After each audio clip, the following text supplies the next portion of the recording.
नमस्कार दोस्तों, आप देख रहे हैं जियो पॉलिटिकल विजन।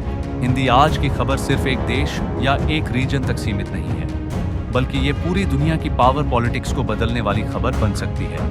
क्योंकि इस बार मामला सिर्फ ईरान और अमेरिका का नहीं है, बल्कि इसमें रूस भी सीधे तौर पर कूद चुका है। दरअसल हाल ही में जब अमेरिका और ईरान के बीच शांति वार्ता पूरी तरह फेल हो गई और हालात इतने बिगड़ गए कि अमेरिका ने ईरान के पोर्ट्स पर दबाव बढ़ाना शुरू कर दिया, उसी बीच रूस ने एक ऐसा प्रस्ताव दे दिया जिसने पूरी दुनिया को सोचने पर मजबूर कर दिया।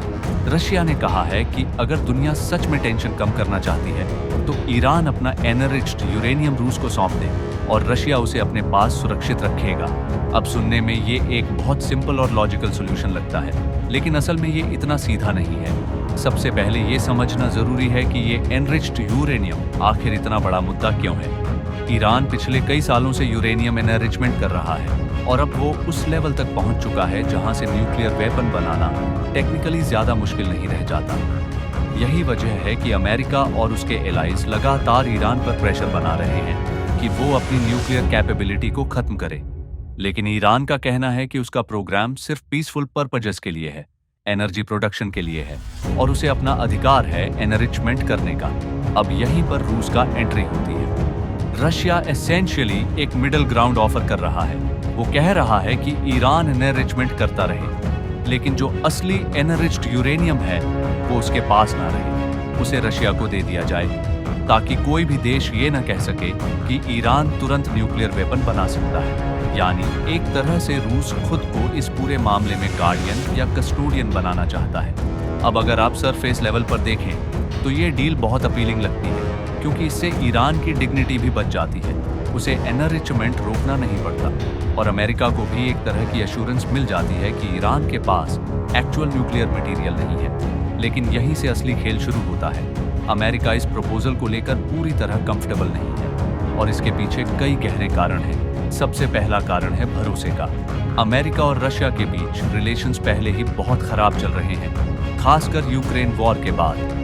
ऐसे में अगर ईरान का एनरिच्ड यूरेनियम रूस के पास चला जाता है तो अमेरिका के पास उस पर कोई डायरेक्ट कंट्रोल नहीं रहेगा।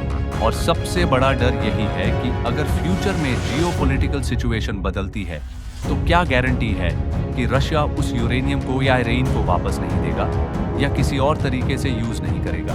दूसरा बड़ा रीजन है पावर डायनामिक्स।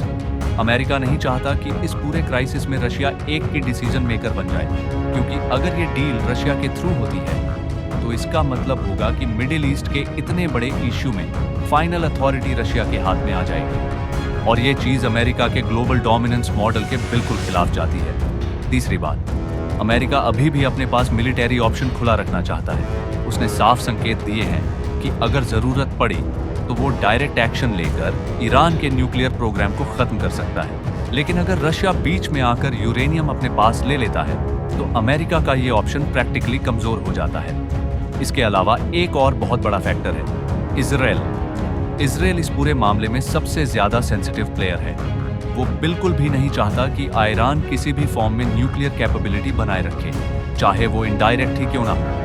रशिया का प्रपोजल ईरान को एनरिचमेंट जारी रखने की इजाजत देता है, जो इजराइल के लिए अनएक्सेप्टेबल है और नेचुरली इजराइल का प्रेशर अमेरिका पर भी पड़ता है। अब अगर हम ईरान की सिचुएशन देखें तो उसके लिए ये प्रपोजल एक तरह से राहत भी हो सकता है, क्योंकि उसे अपने प्रोग्राम को पूरी तरह खत्म नहीं करना पड़ेगा और इंटरनेशनल प्रेशर भी कुछ हद तक कम हो सकता है।